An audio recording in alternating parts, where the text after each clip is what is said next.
Buongiorno a tutti. generale. Il primo pensiero era mettersi subito al lavoro. Sono qui oggi come prima mattina e non ho scelto di fare grandi festeggiamenti ma di essere operativo perché a me piace far così, così come un sindaco deve fare, essere in mezzo ai suoi cittadini, in mezzo alla sua gente e mettersi al lavoro per il Veneto e per i veneti. È un applauso quello che accoglie Alberto Stefani, neoeletto presidente del Veneto, che sceglie i nonni, a cui meno di 24 ore fa ha dedicato la vittoria per il primo appuntamento ufficiale. Il sociale al centro dell'agenda politica, ribadisce.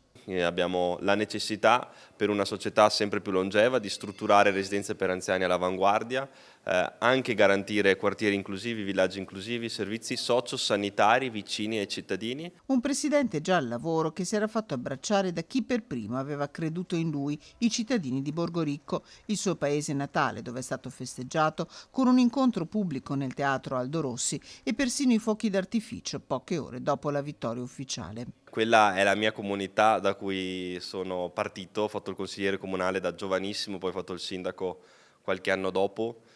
Ho imparato il valore dello stare in mezzo alla gente, di ascoltare i cittadini, di rispettare gli avversari e sono gli stessi valori che poi ho portato in questa campagna elettorale. Un aspetto pratico, serio, senza mai fare polemica, senza mai attaccare nessuno, è quello che userò anche da presidente della Regione del Veneto.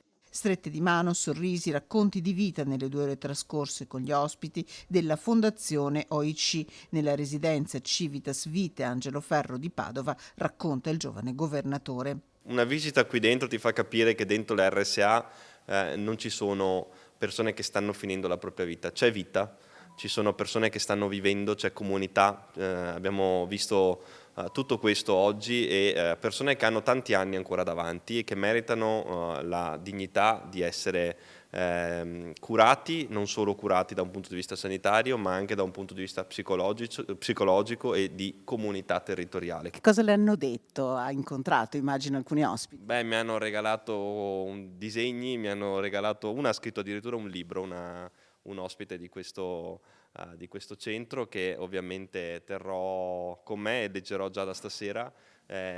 Ci siamo un po' raccontati come è andata la campagna elettorale, persone che seguono tantissimo, vorrei dire molto di più di tante altre. Governatore, il più giovane d'Italia, ma anche riconfermato da Salvini vice segretario federale della Lega, che è primo partito del Veneto con Zaia recordman di preferenze. È stato un risultato molto importante, come è stato un risultato molto importante quello di altri candidati, perché se voi andate a vedere i risultati dei candidati della Lega, ma anche di Fratelli d'Italia, di Forza Italia e delle altre liste di supporto, sono risultati significativi del territorio.